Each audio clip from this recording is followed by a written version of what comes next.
Hello guys, it's me Haris, driving instructor from Abu Dhabi. ഇന്ന് നമ്മളെ കൂടുതൽ മിസ്റ്റർ ശ്രേയസ് നമ്പയാറാണ്. അപ്പോൾ ശ്രേയസിൽ നിന്ന് എക്സാം ആയിരുന്നു ഗോൾഡൻ ചാൻസ്. അപ്പോൾ ഫസ്റ്റ് ചാൻസ് തന്നെ പാസ്സായിട്ടുണ്ട്. അപ്പോൾ ശ്രേയസ് ഭായ്, എങ്ങനെ ഉണ്ടായിരുന്നു നിങ്ങളൊരു ഓവറോൾ എക്സ്പീരിയൻസ് ഒക്കെ എങ്ങനെ ഉണ്ടായിരുന്നു? അടിപൊളി എക്സ്പീരിയൻസ് ആയിരുന്നു. ഫസ്റ്റ് തൊട്ട് തന്നെ അടിപൊളിയായിരുന്നു. ഞാൻ ഇന്ത്യയിൽ അങ്ങനെ വണ്ടി ഓടിക്കാറില്ല. ഗൾഫ് വന്ന് കഴിഞ്ഞിട്ട് ഇന്ത്യ വണ്ടി ഓടിച്ചിട്ടേ ഇല്ല. പിന്നെ ഇവിടെ ഡ്രൈവിംഗ് ലൈസൻസിന്റെ സ്റ്റാർട്ട് ചെയ്ത് ഫസ്റ്റ് ക്ലാസ്സിൽ ഇച്ചിരി പേടിയുണ്ടായിരുന്നു. ഫസ്റ്റ് ബുത്ത് വന്നു എടുത്തു, ഇച്ചിരെല്ലാം പേടിയെല്ലാം മാറ്റിച്ച്. പിന്നെ അത് കഴിഞ്ഞ് നിസാമ വന്നു. പിന്നെ അത് കഴിഞ്ഞിട്ട് വണ്ടി ഓടിക്കാൻ തുടങ്ങിയപ്പോൾ എല്ലാം പഠിച്ചു, മെല്ലെ മെല്ലെ പഠിച്ചു. എന്ത് ചെയ്യേണ്ടത്, പിന്നെ എന്ത് റൂൾസ് എന്തുണ്ട്, ഈ സൈൻ ബോർഡ് എല്ലാം ഇച്ചിരെല്ലാം റൂൾസ് എല്ലാം എന്തൊക്കെ ഞാൻ നോക്കിയിട്ടില്ല അത്ര കൂടുതൽ, അതെല്ലാം നോക്കിച്ചു. പിന്നെ അടിപൊളി എക്സ്പീരിയൻസ് ആയിരുന്നു. നല്ലതായിട്ട് ഓടിച്ചു. പിന്നെ ഒരു ഹാപ്പി മൊമെന്റ് ആയി ഇപ്പം ലൈസൻസ് എല്ലാം കിട്ടിയുണ്ട്. അതുകൊണ്ട് എക്സാം എങ്ങനെ ഉണ്ടായിരുന്നു?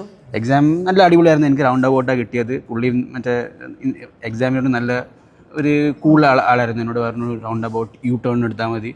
ഞാൻ ലെഫ്റ്റ് എടുത്തിട്ട് യു ടേൺ എടുത്തു.